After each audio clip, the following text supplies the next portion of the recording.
Welcome to another episode of Meet the Zor. I'm Nick Powells, here joined by John Lucas. John, would love for you to frame your story first before we get into the brand. Talk about your franchise journey.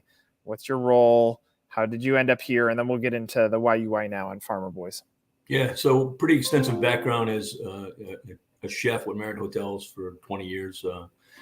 Was asked to join the Starbucks organization, so spent 7 years with them on the licensed store side. So overseeing anything that was in another box, so to speak. So grocery stores, hotels, military bases, casinos, what have you. And love that journey, but was able to kind of move on from there and join the Farmer Boys.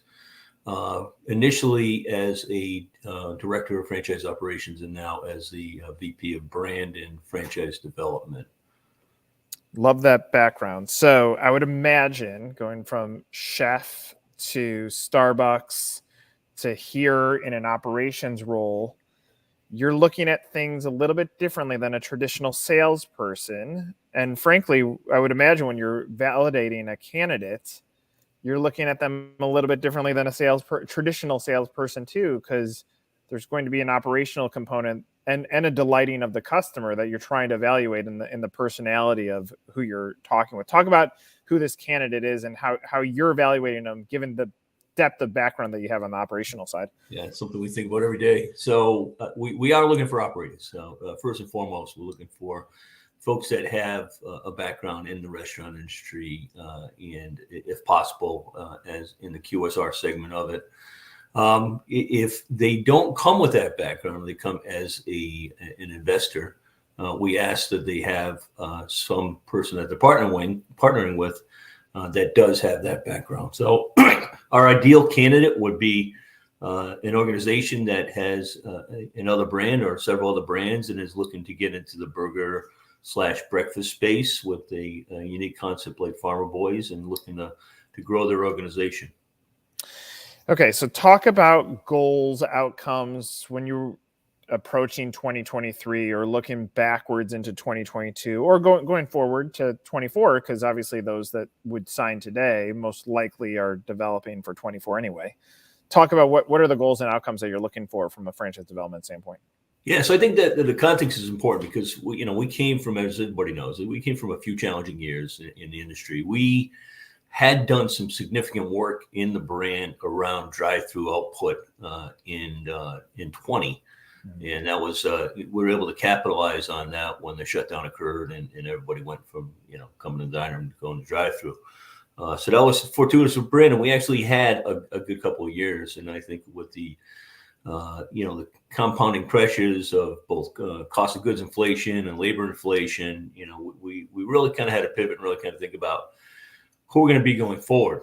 And so, moving into 23 and beyond, really looking at how customers are using the brand and what channels that they're relying on now versus in the past.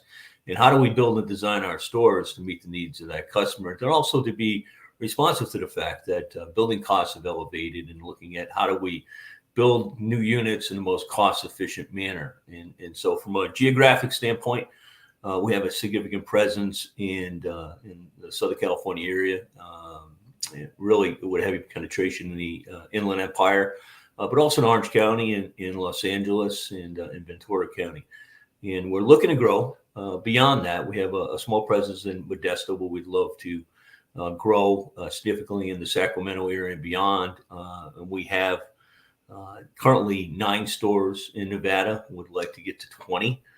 We have 2 stores currently open in Arizona in the Phoenix area. We have 2 that are in construction, and we have about 25 more in development. And really, ultimately, the goal of the brand is to become a Southwest powerhouse. So how do we continue to grow using, our strength in California, Nevada, and Arizona to continue to kind of expand both north and both east. And we look at the Utah market and the Colorado market, certainly with a lot of interest. We have franchisees that currently operate in those markets with other brands and have had a lot of success. And I think there's going to be opportunity for us in those areas in the future. With your current franchisees, what's their take on the growth? Are they swallowing up more territory? Where do they stand in the growth projections of where you're trying to go?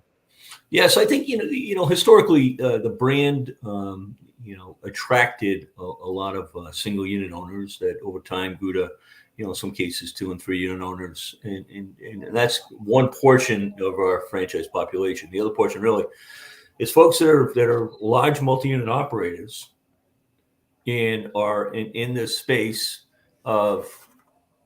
I'm sorry, I'm having technical issues there.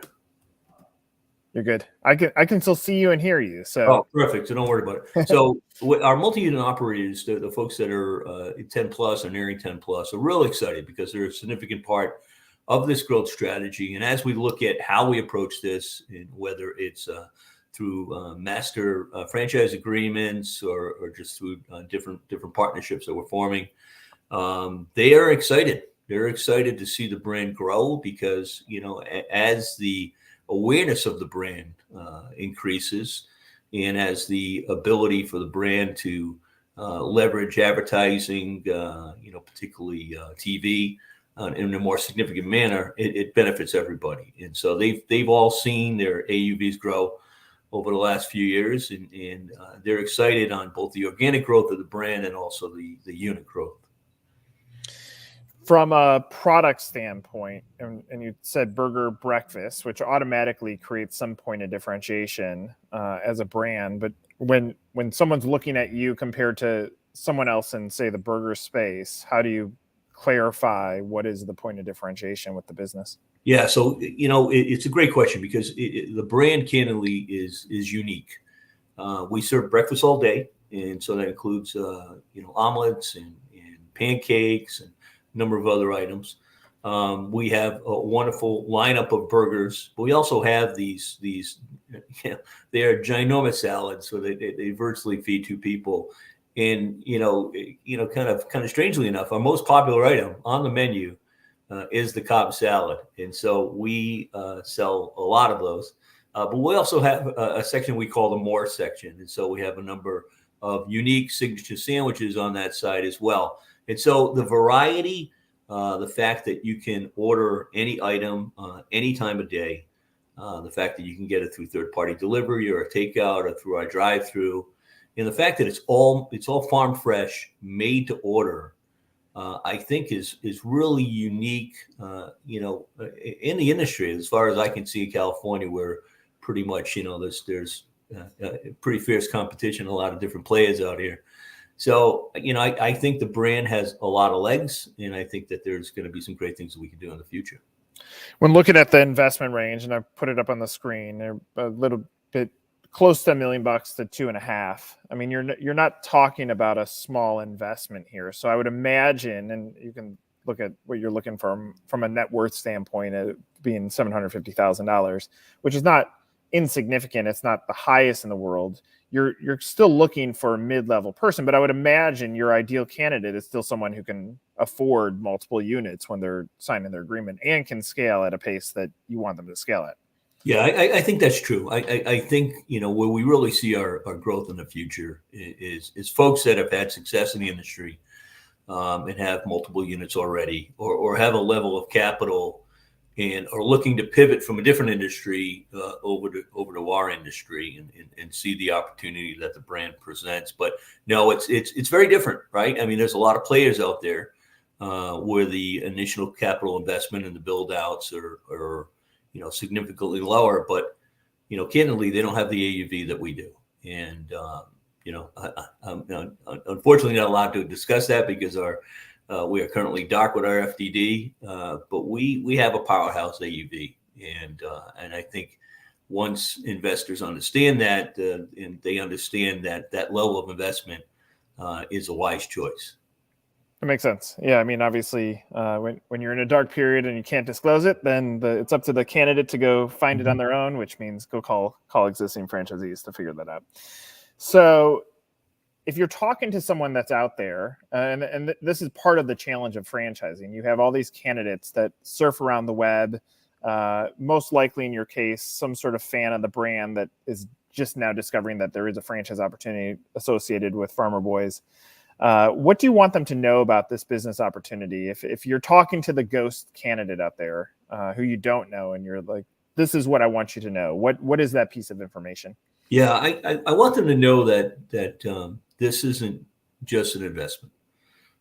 We have a brand that's really been built around a family that came from Greece back in the late 70s and started out by taking over another brand, a single unit, and decided, based upon their background of running a cafe on their farm in Cyprus, that they wanted to do their own thing, and they all truly grew up on a farm. So, hence Farmer Boys. And what I want folks to understand is that we're certainly rigorous in our processes and very thoughtful in our approach, but we're not your typical organization. We form strong, lasting relationships with our franchisees. Many of them, candidly, with us so long that they age out. They retire with us and pass it on to their next generation, or they pass it on to another franchisee. And so we have that level of loyalty. And so that's what we're looking for. We're looking for folks that, want to be part of a unique brand, but want to also understand that it's high touch. Anybody, any franchisee, and candidly any general manager, on down, can walk into the COO's office, can walk into the CEO's office, the founder's office, my office, and take a seat and tell us what they need. And so the doors are always open. There's really not that strong hierarchy that you get in some larger organizations. And we pride ourselves in the strong relationships that we build with our franchisees. I'd also say that, it requires someone in the organization to be significantly hands-on. It's not, because of the breadth of our menu offerings. Our kitchens are not as simple to operate as some other brands. And so having somebody that is going to be deeply involved in the business is really critical. So it's certainly not a passive investment. It's not the absentee owner, so to speak, investment. We do expect some involvement. But I think paired with that involvement is the partnership that you get from the organization in really kind of helping you through in every step of the process. I think that ultimately turns into the big part of franchising that a lot of brands don't have the ability to communicate. That's the level of support.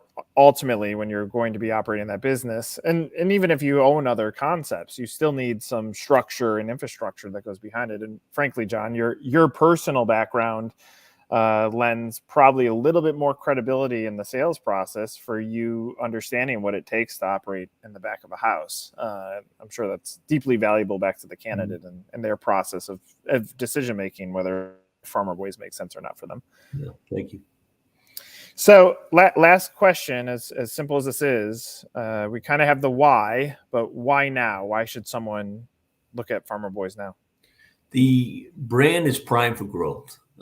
We've reached a bit of a critical mass in SoCal. There's certainly some areas that we could continue to develop, but as we've moved into the Nevada market and particularly in the Arizona market, I think we've really kind of vetted out that the brand has legs, in that it can be successful in a number of different settings, a number of different markets, a number of different demographics. And so we're very confident on the brand's ability to continue to expand and be successful, as we move forward. And it's interesting because I receive calls pretty frequently from folks on the East Coast or in areas that are, not on the current map for us.